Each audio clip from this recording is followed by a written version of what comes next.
Off to a great start on this episode of Basement Birds. Welcome back. Look at that segue. We're segueing, and we haven't even segued from anything. Segue right into the beginning of the episode. Reed, how are we doing this week? I'm pretty sure that's just called an intro when you segue from nothing.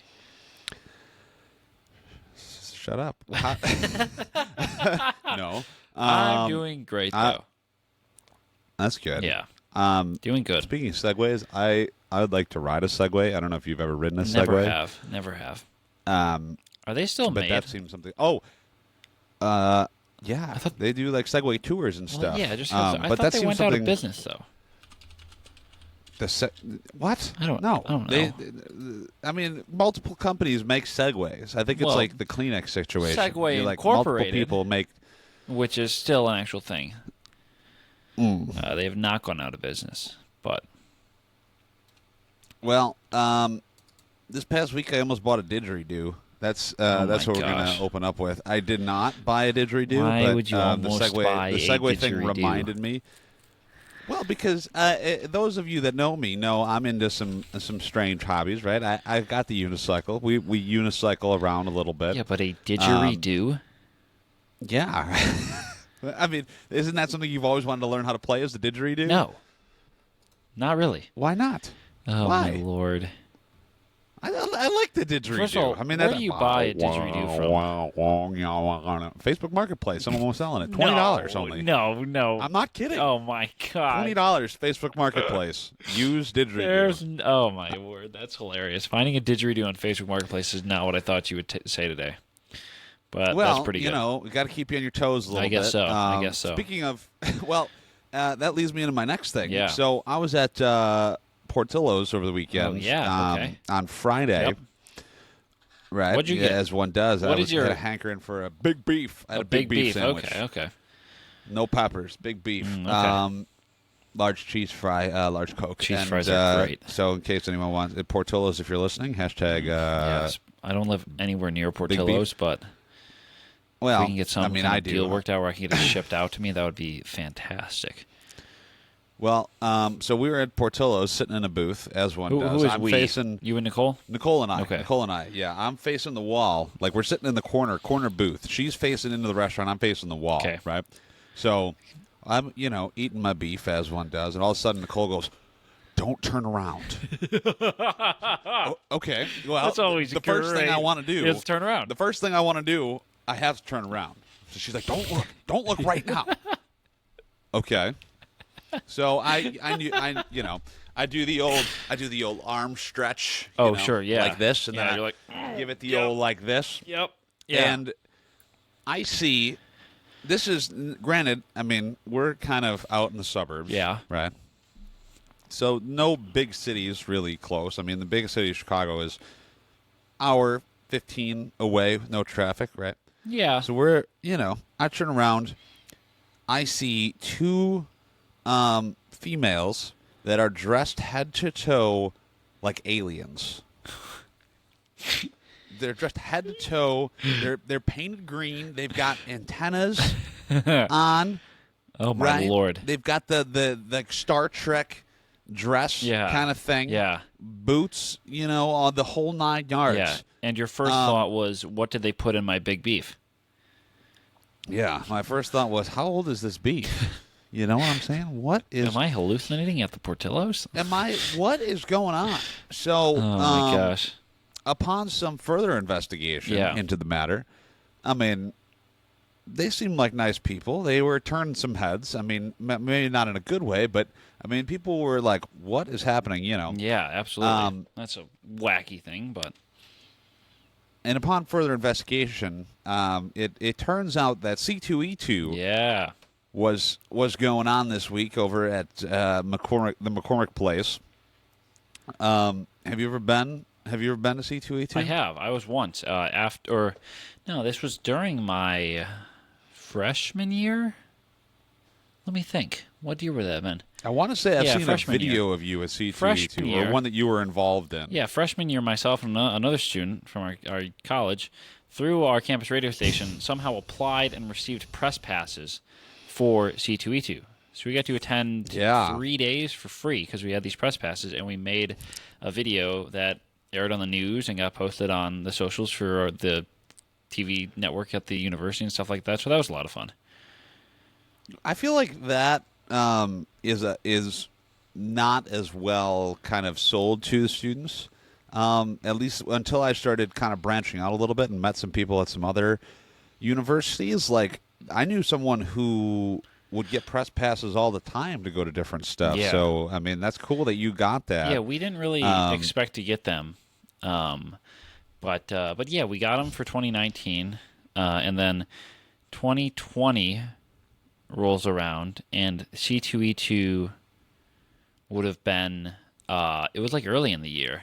I think it was like in, I don't know when C2. Let me see when C2E2 2020 was, because it had to be pre-COVID though, so it had to be earlier in the year. It was, yeah. Here we go. Stand by. I got the dates pulled up.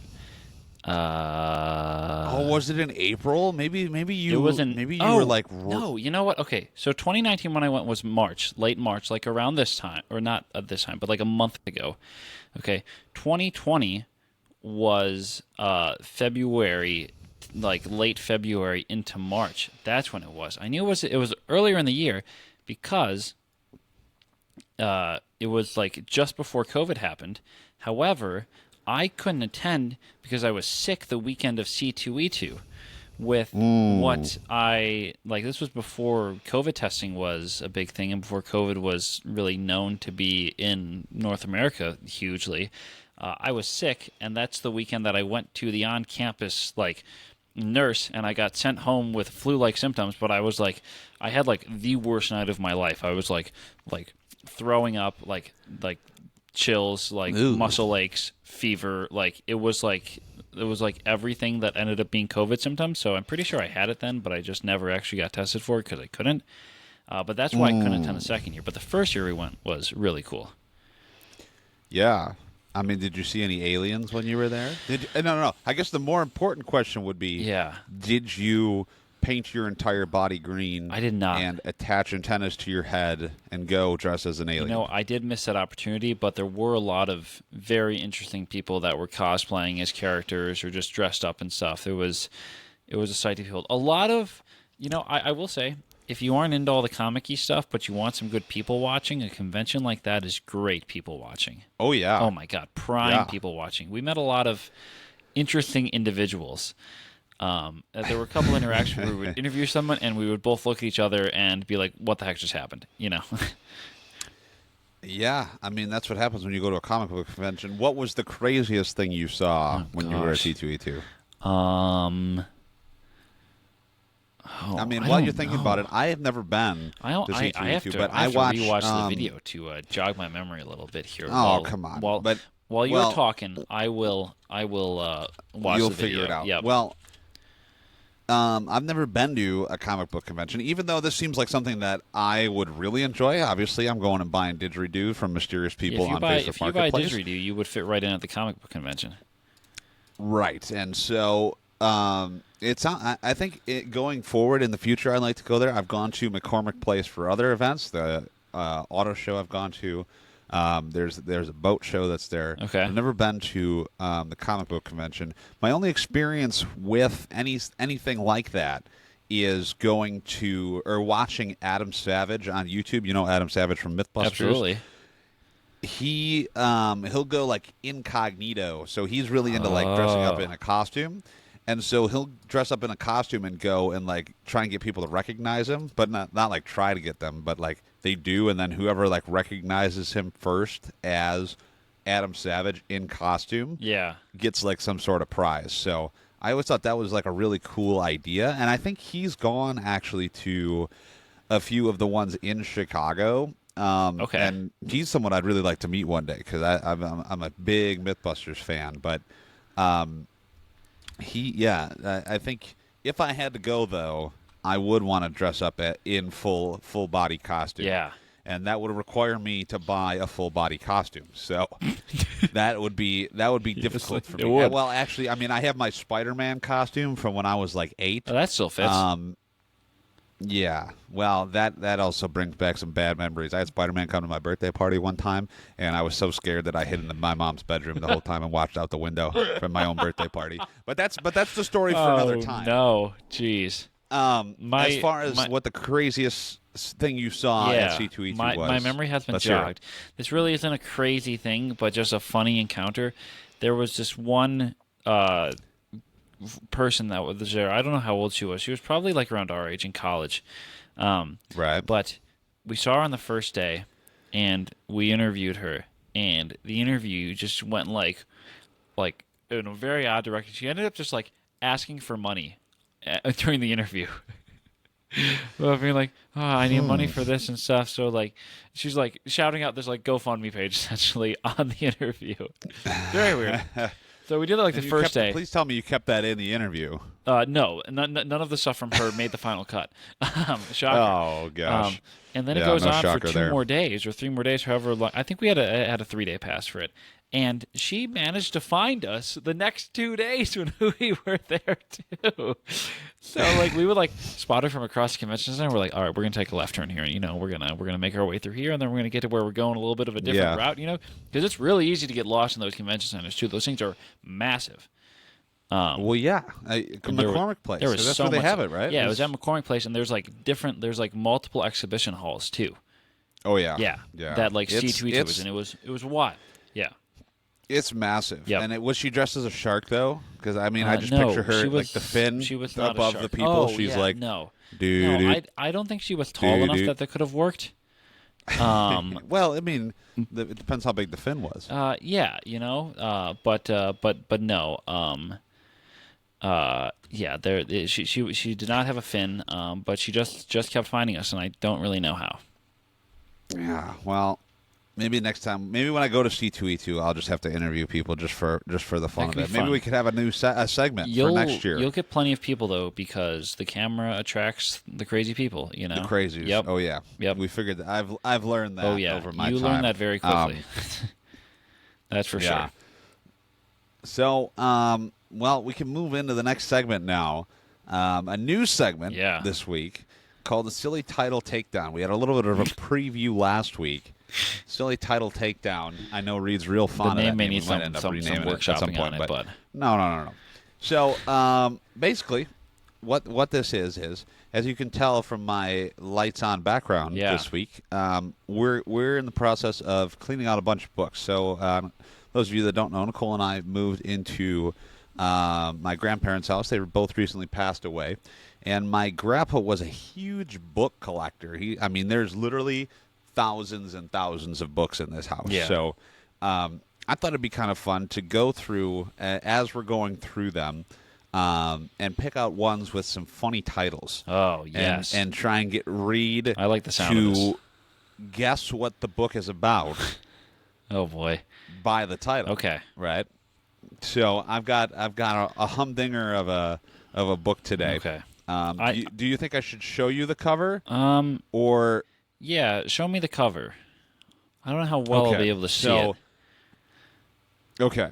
Well, but maybe that'll be. But you obviously can't look it up, right? Oh no, I'm not going to do that. No, I'm not going to cheat at this. Well, okay. I mean, I know you. Hold your horses. You're a cheater. Hold your horses. Right? I've seen you. Sometimes horses. I got to keep an eye on you here. Okay. All right. So the first Silly Title Takedown book is called "Who Moved My Cheese?"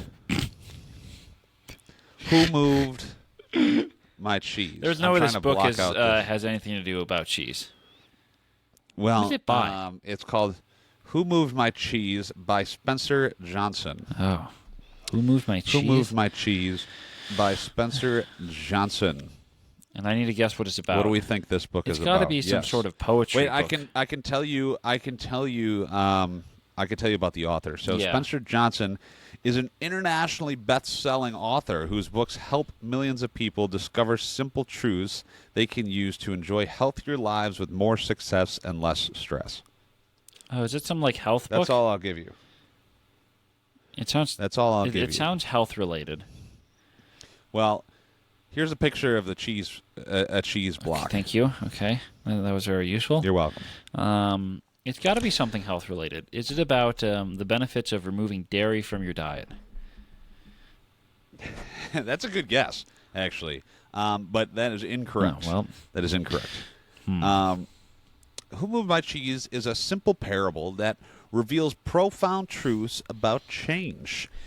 It is an amusing and enlightening story of 4 characters who live in a maze, quote unquote, and look for cheese to nourish them and make them happy.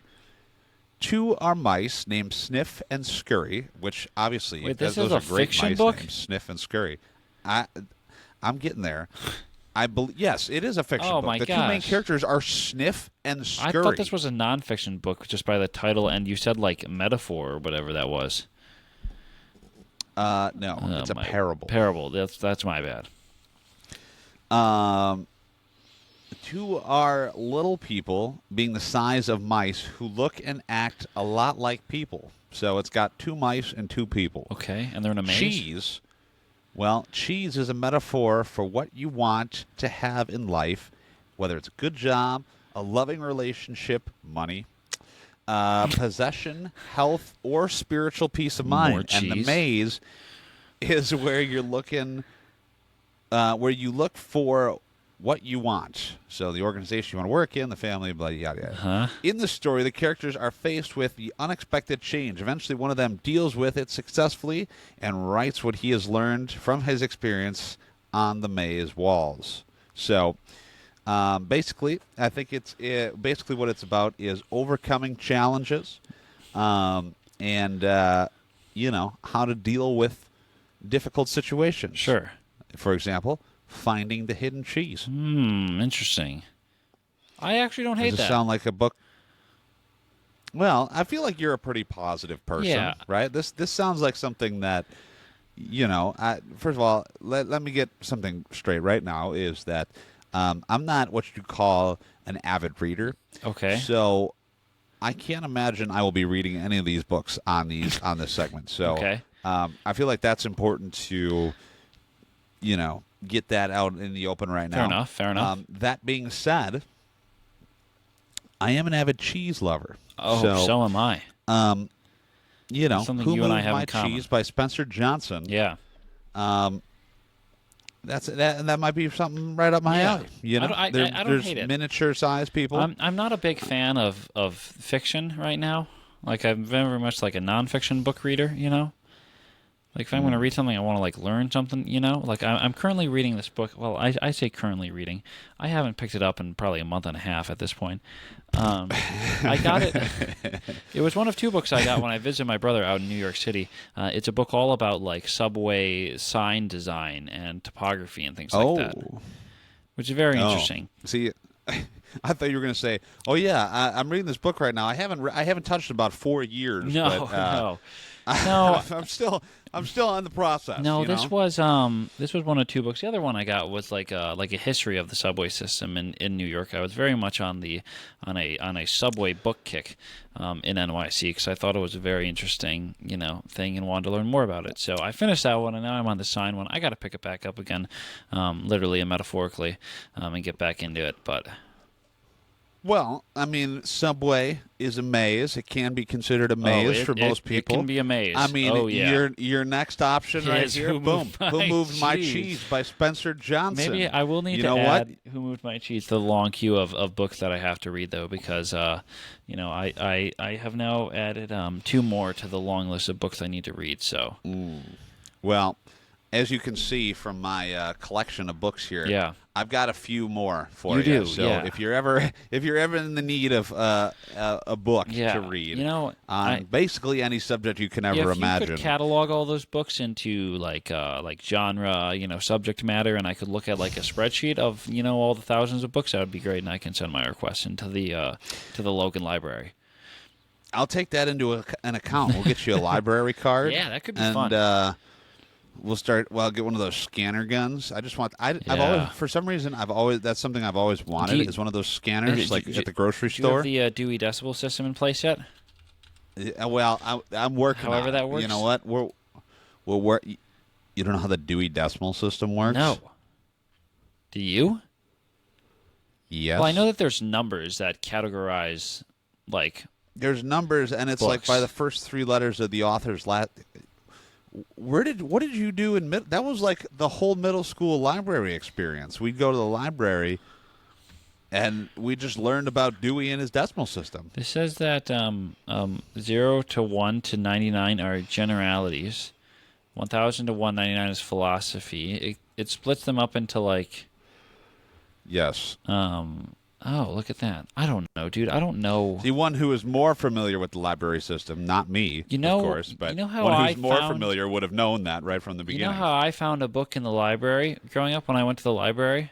Okay, the public library? You asked the librarian? Well, I either did that, or I went to the massive, the big beige computers we had when I was younger with the big click-clackety keyboards, and I typed in the name of the book I want, and it, in theory, told me where it was in the library.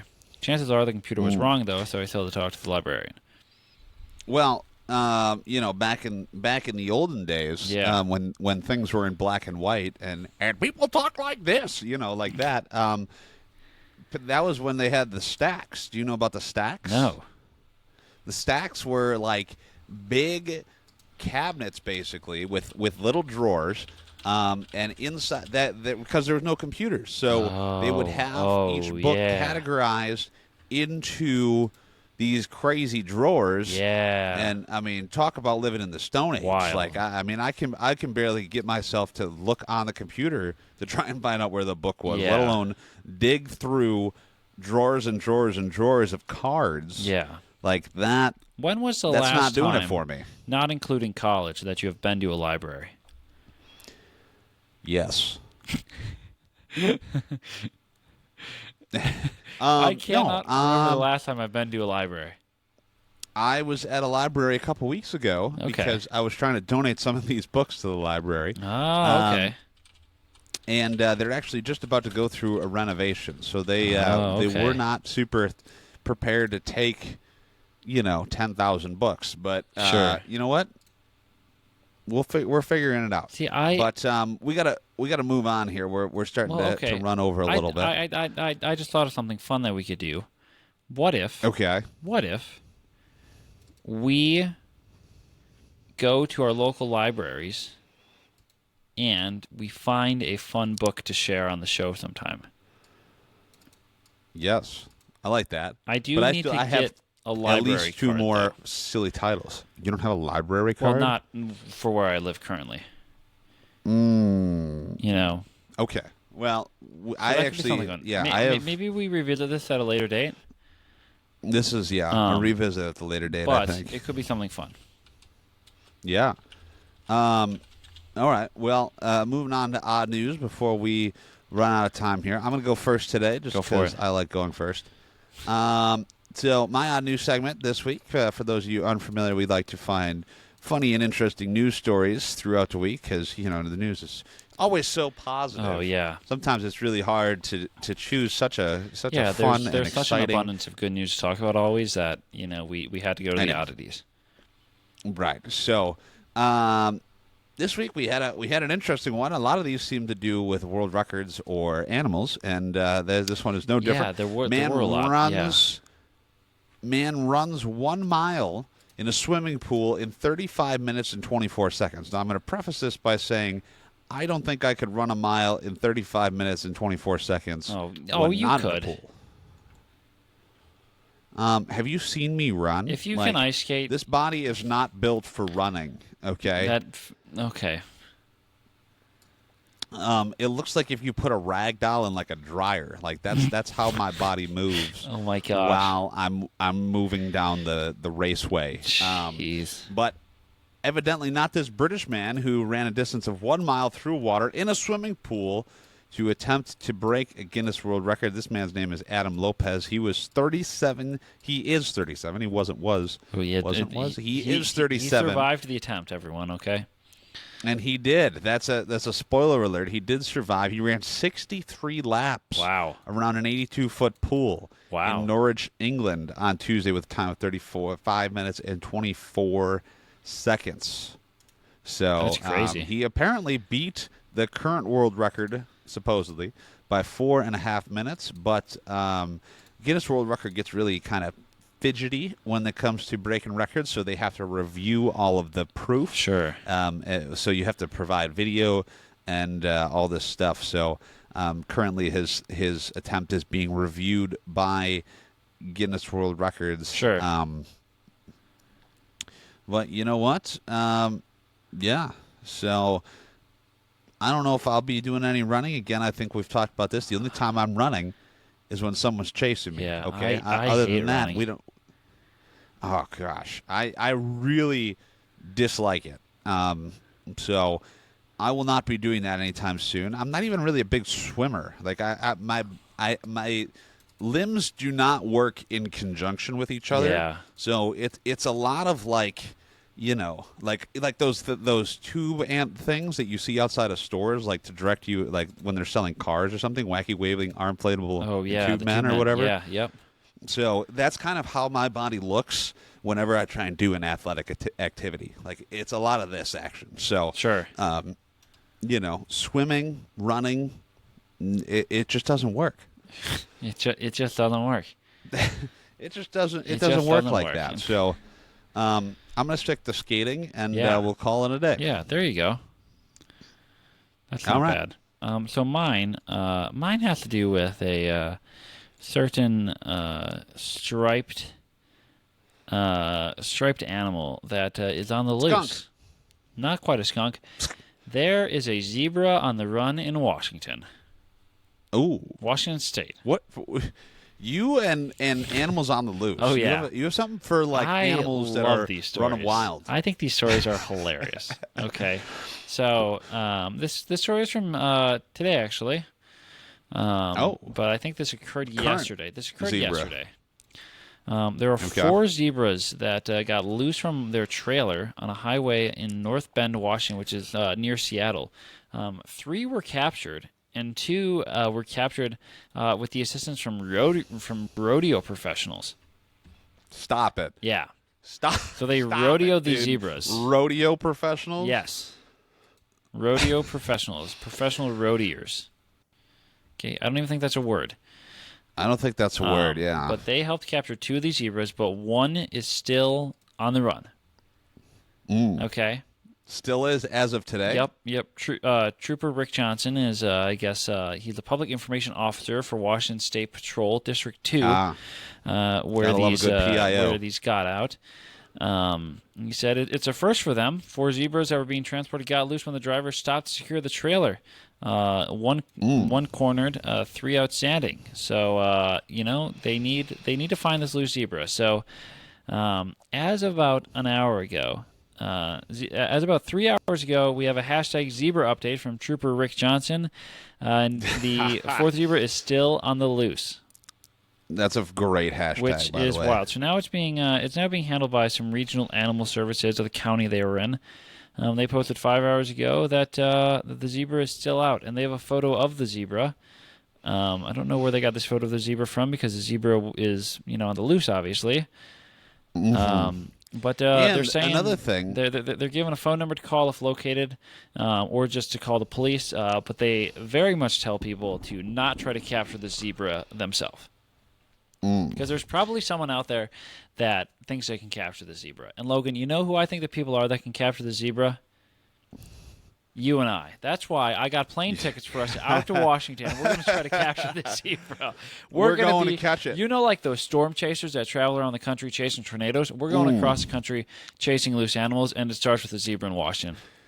In the zebra mobile? The zebra mobile, yeah. We're gonna that is amazing. We're gonna get a custom built Jeep that is painted black and white stripes, and we're gonna rip through the forests of Washington. I think there's forests out there. I'm not 100% sure, and we're gonna find this. There's zebra. a lot of trees in Washington. Yeah, I think that the main thing that they aren't realizing about how to get the zebra is that in order to attract the zebra, you need to look like a zebra. So we can take some cards out of the hand of your alien people from Portillo's, and we can paint ourselves like zebras, and surely we will attract and trap the zebra, and all will be right in the world. And we definitely won't make a laughing stock out of ourselves. No, of course not. Not at all. But I'm concerned because zebras are known to be expert camouflagers, right? That's why they're the black and white stripes. They camouflage into their environment. Yeah. So I'm surprised you're even able to spot the zebra in the photos. Well, I think the camouflage works where a zebra is supposed to live, in their native habitats. But when you drop them in Washington State, I don't think the stripes are actually doing anything. I've also heard that the stripes on zebras help them repel horseflies and actually fend off disease. Oh. Yeah. And that horseflies are... And that it may not be fully, just strictly camouflage. Yeah. Well, horseflies are disgusting. So, yeah. I mean, I would paint myself with stripes just to fend off horseflies. I wonder if it helps them against sunburn, too. I don't know. Yeah. Well, the real question Speaking is, of that, are zebras black with white stripes or white with black stripes? I think there's a definitive answer. As a fellow referee, part of the Zebra Gang, hashtag Zebra Gang, I can neither confirm nor deny that zebras may or may not have black stripes that are next to white stripes while being black with an undercoat of white. Well, this is saying that zebras are black with white stripes. And how could one possibly know that? They have dark skin under the fur, which will produce black fur. But then is their skin lighter where the white fur is? I don't know. Let me look on... What happens if you have like an albino zebra? Then it's just all white. I don't know if you can have an albino zebra. Oh, you definitely can. The black stripes on many zebras end on their bellies and towards the inside of their legs, revealing the rest is white. Okay. All of the zebra's fur, both black and white, grows from follicles that contain melanocyte cells. I don't know what that means. But they are responsible for generating the pigment that gives the color to skin and hair. They produce melanin. That's the pigment, which is outwardly visible. In zebras, chemical messengers determine which melanocytes deliver pigment to which sections of fur, thus creating the black and white pattern. What's important about zebras is that their white fur represents an absence of melanin. White is not its own pigment. Since white stripes only exist because pigment is denied, black is understood to be the default color of a zebra. Well, melanin, I mean, that's what people, like, that's what differentiates the skin color of people, right? I guess it's kind of the same when, like, is that the same concept of when, as you get older, your hair, goes white because your body stops producing the melanin to keep your hair that color? Dude, I don't know. You're talking science here. I don't know. Now we're getting crazy. I mean, I'm not a zebra doctor. I don't can't know. say I am either, unfortunately. I don't know how zebra colors are determined. I also am unaware of that, yeah. But I mean, I just know from The Wizard of Oz that you can have a green horse. Which obviously is related in this situation. Absolutely. So we're going to go with it. Yeah. But, if you live in Washington, look out for the loose zebra. Yeah. Be on the lookout. Be on the lookout. Zebra on the loose. Yep. Hashtag, what was the hashtag? Hashtag find the zebra? Hashtag, I don't remember what was the hashtag? Zebra on the loose? No. How do you not remember? Come on, Reed. I don't know. This is your thing. Short-term memory. Hashtag zebra brother. update. Hashtag zebra update. So if you see the zebra, hashtag zebra update. Hashtag zebra update. And while you're on social media, you can go ahead and follow us on all sorts of social media platforms while we ride on our Segway. Absolutely. Reed, it will let you know what those are right now. Follow us at Basement Birds on Instagram, TikTok, and YouTube. And YouTube. We have the clips posted. Yep. A couple times a week, so we are having a grand old time with that. Absolutely. And, fun times. Yep. Another episode, Basement Birds, from the basement, live. From the basement. And in person. Bam. Bam, bam. We'll see you next week. Bam, bam. See ya. Later.